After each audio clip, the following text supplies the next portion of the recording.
ஒரு வீட்டுக்கு 300-400 unit use பண்ணுறவங்க இந்த திட்டத்தில் மிகப்பெரிய பயனடையலாம். அரசியல் காரணங்களுக்காக அதை ஒதுக்கி வைத்து விட்டார்கள். 1 கோடி வீடுகளுக்கு இலவசமாக இந்த பணியை மேற்கொள்ள வேண்டும் என்று பாரத பிரதமர் நினைக்கின்ற போது நம்முடைய மாண்புமிகு முதலமைச்சர் அவர்கள் நாங்கள் கேட்டுக்கொண்டபடி வீட்டு கூரை சூரிய மின்சக்தி திட்டத்திற்கு பாரத பிரதமருடைய திட்டத்தில் 78,000 ரூபாய் மானியமாக வழங்கப்படுகிறது. ஏற்கனவே நாங்கள் அமைச்சர் நிர்மல்குமார் அவர்களை சந்தித்து இந்த திட்டம் பழைய ஆட்சியிலே இதற்கு முக்கியத்துவம் கொடுக்கப்படவில்லை, அரசியல் காரணங்களுக்காக அதை ஒதுக்கி வைத்து விட்டார்கள்.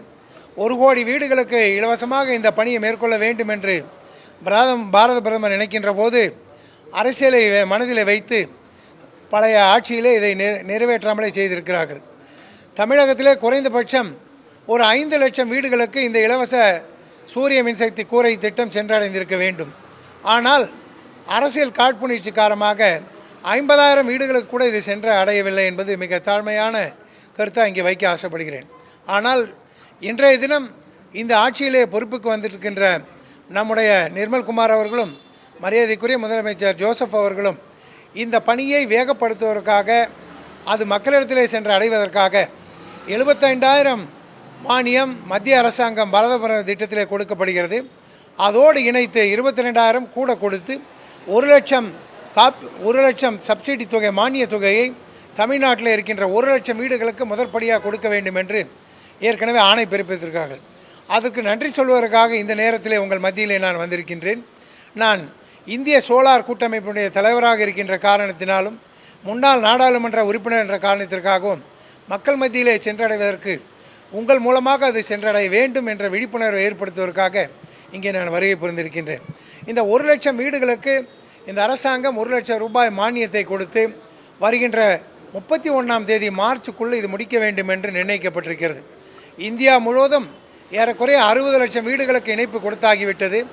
இனியும் 40 லட்சம் வீடுகளுக்கு கொடுக்க வேண்டிய சூழ்நிலையிலே தமிழகம் வேகமாக முயன்று இந்த நல்ல பணியை இந்த மக்களுக்கு மத்திய தர மக்களுக்கு வீடுகளுக்கெல்லாம் இந்த சோலார் ரூஃப்டாப் திட்டத்தை சென்றடைவதற்கு உதவி செய்வதற்கு வந்ததற்காக இந்திய அரசுக்கும் மாண்புமிகு முதல்வர்களுக்கும் இந்த பணியை முன்னெடுத்திருக்கின்ற நிர்மல்குமார் அவர்களுக்கும் இந்திய சூரிய மின்சக்தி கூட்டமைப்பின் சார்பாக, இந்தியன் சோலார் அசோசியேஷன் சார்பாக நன்றி கலந்த வணக்கத்தையும் நன்றியையும் நான் இங்கே மீண்டும் மீண்டும் குறிப்பிட விரும்புகின்றேன். 1 லட்சம் வீட்டுக்கு பெரிய நிபந்தனை எதுவும் இல்லை. 500 யூனிட்டுக்கு மேலே இருந்தால் அந்த ஸ்கீம் அவங்களுக்கு ரொம்ப யூஸ்ஃபுல்லாக இருக்கும். ஏன்னா அரசாங்கம் 200 யூனிட் வரைக்கும் இலவசமாக கொடுக்குறாங்க தமிழ்நாட்டில். ஒரு வீட்டுக்கு 300-400 யூனிட் யூஸ் பண்ணுறவங்க இந்த திட்டத்தில் மிகப்பெரிய பயனடையலாம். 1 லட்சம் ரூபாய் மானியம் போனால் பாக்கி 1 லட்சம் ரூபாய் கொடுக்க வேண்டும் என்று சொன்னால் மத்திய அரசாங்கத்துடைய அனைத்து வங்கிகளும் அந்த 1 லட்சம் ரூபாயை 10 ஆண்டுகளுக்கு 7% குறைந்த வட்டியிலே கொடுப்பதற்கு தயாராக காத்திருக்கிறார்கள். நீங்களும் கூட இந்த திட்டத்தில் சேர வேண்டும் என்பது என்னுடைய அன்பான வேண்டுகோள். இன்றைக்கு சூரிய மின்சக்தி சோலார் பவர் உலகிலே 3வது இடத்தை நாம் தொட்டிருக்கின்றோம். இந்தியாவிலே ஏறக்குறைய 20% மின்சக்தி இன்றைக்கு சூரிய சக்தியின் மூலமாக தயாரிக்கப்பட்டிருக்கிறது. இது மீண்டும் வேகம் எடுக்க வேண்டும்.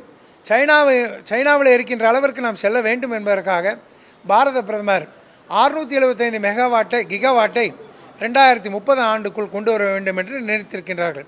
அப்படி செல்கின்ற வேகத்திலே உலகத்திலே எந்த நாடும் செய்யாத ஒரு காரியமாக 1 கோடி வீடுகளுக்கு இலவசமாக இந்த பணியை மேற்கொள்வதற்கு இந்த அரசாங்கம் துணையாக இருக்கிறது, மத்திய அரசாங்கம் துணையாக இருக்கிறது. நீங்கள் மின்சார வாரியத்தில் வாங்கினால் குறைஞ்சது 6 ரூபாய் நீங்கள் கட்டணம் செலுத்த வேண்டும். இந்த முறையில் செல்கின்ற போது 2.5 ரூபாய்க்கு இந்த மின்சக்தி உங்களுக்கு கிடைக்கிறது.